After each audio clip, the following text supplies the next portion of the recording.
Have you ever felt like you wanted to do more with your life, but something inside of you keeps holding you back?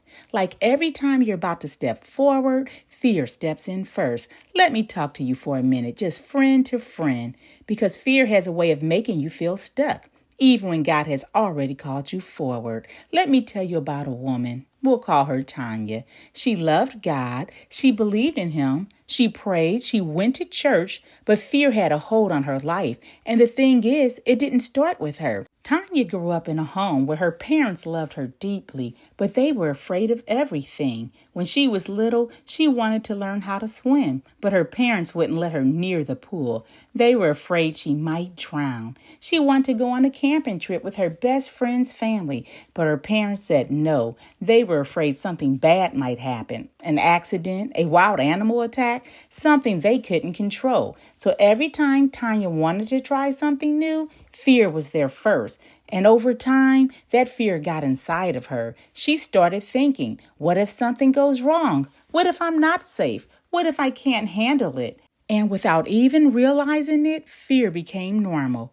As she got older, she stopped stepping out, stopped trying new things, not because she didn't trust God, but because fear had quietly shaped how she lived.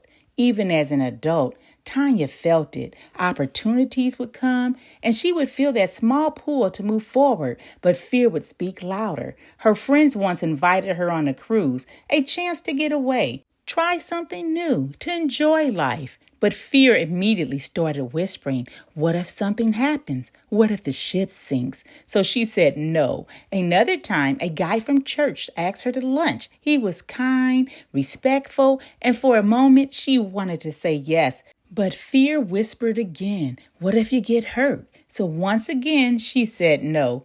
And it wasn't just those moments. It was a pattern. Fear kept talking, and she kept listening. And every time she listened, she stepped back. Until one day, she was sitting in church, not expecting anything different, not looking for a big moment, just another Sunday. But that morning, the preacher started talking about fear. And then he read a scripture she had heard before, but this time it felt different. The pastor read these words, God has not given us a spirit of fear, but of power and of love and of a sound mind. And for a moment, everything got quiet inside of her. And in that quiet, deep down inside, she sensed the Lord whispering to her, fear is not from me. And in that instant, something shifted. She realized something she had never fully seen before.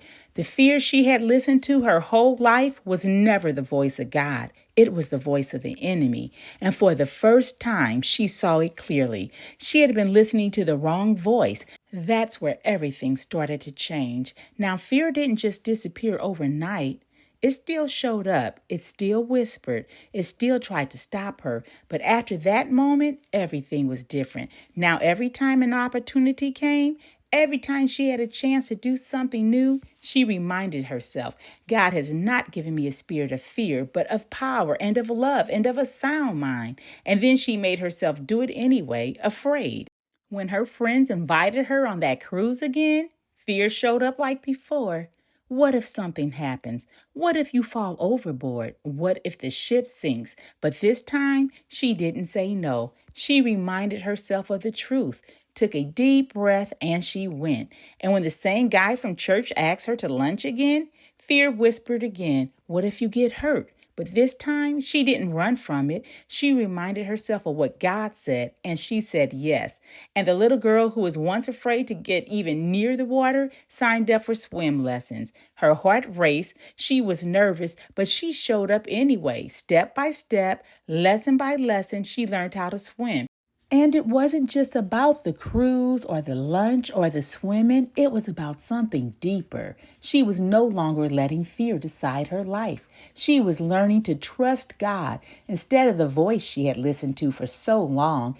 Little by little, she started becoming someone she had never been before. Not fearless, but courageous. Because courage isn't the absence of fear. It's choosing to move forward even when fear is still there. And maybe that's where you are right now. You love God, you believe in Him, but fear keeps showing up in your life. in the things you won't try, in the opportunities you keep turning down, in the steps you know you should take but keep putting it off. And just like Tonya, it may not have started with you. It may be something you were taught, something you heard growing up, something that was spoken over you so many times it started to feel normal. But here's the truth. Fear is not from God, so you don't have to agree with it. God has already told you what He has given you: power, love, and a sound mind. So begin to meditate on that. God has not given me a spirit of fear, but of power and of love and a sound mind. Let that become louder than the fear.